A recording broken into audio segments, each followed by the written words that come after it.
Assalamualaikum warahmatullahi wabarakatuh. Di sini kami akan menjelaskan tentang perbedaan sistem pemerintahan negara ASEAN. Perkenalkan, nama saya Muhammad Akbar Kurniawan dengan NPM 24312261 dari kelas IF 24D. Negara Indonesia memiliki sistem pemerintahan demokrasi.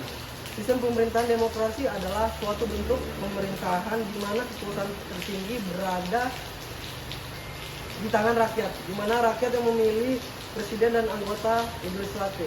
Warga negara memiliki hak untuk berpartisipasi dalam pengambilan keputusan politik, baik secara langsung maupun melalui perwakilan yang mereka pilih. Perkenalkan, nama saya Wira Prosna Prastuda dari kelas IF 24D. Pemerintahan demokrasi memiliki ciri-ciri seperti: 1. Kedaulatan rakyat, kekuasaan tertinggi yang berada di tangan rakyat yang memilih pemimpin dan menentukan kebijakan. 2. Pemilihan umum yang bebas dan adil, pemilihan diadakan secara transparan dan tanpa tekanan, memungkinkan semua warga negara berpartisipasi. 3. Hak asasi manusia. Penghormatan terhadap hak asasi manusia, termasuk kebebasan berbicara dan berkumpul, dan masih banyak lagi. Kenalkan, nama saya Rizka Ferdiansa dari kelas IF 24D. Demokrasi juga dibagi dalam beberapa jenis, yaitu demokrasi langsung.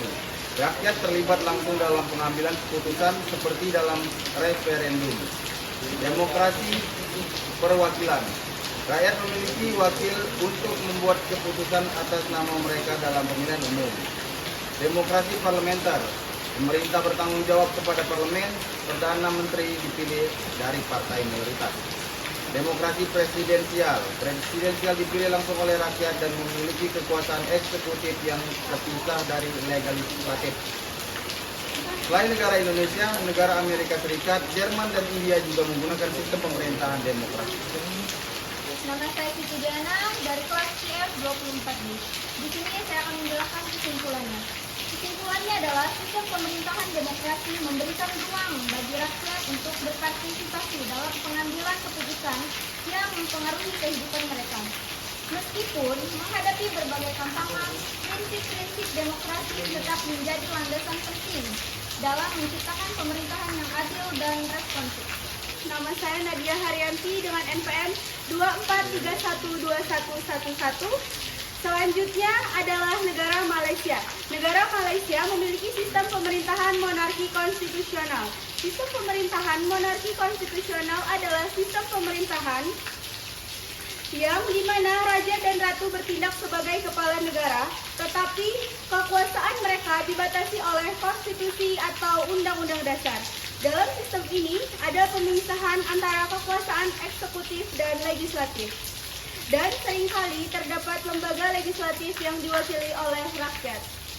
Perkenalkan, nama saya Erin Aditya, NPM saya 24312246, kelas saya dari IF 24D. Jadi, ciri-ciri dari negara monarki konstitusional adalah yang pertama, negara tersebut dipimpin langsung oleh seorang raja ataupun ratu, yang mana ratu atau raja ini sebagai simbol seremonial, akan tapi tidak langsung mengawasi pada pemerintahan sehari-hari. Lalu yang kedua adalah konstitusi, yaitu kekuatan raja dibatasi oleh konstitusi atau hak-hak warga yang mana diatur oleh undang-undang dasar.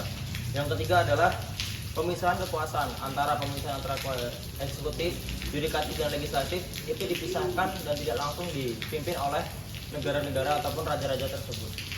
Jadi kesimpulan dari negara monarki ataupun negara sistem yang menggabungkan tradisi monarki adalah dengan prinsip-prinsip demokrasi di mana kekuasaan raja dibatasi oleh hukum dan rakyat. Dibatasi oleh hukum, rakyat memiliki peran dalam pemerintahan melalui wakil-wakil mereka. Sistem ini bertujuan untuk menciptakan stabilitas politik dan menjaga hak-hak warga negara.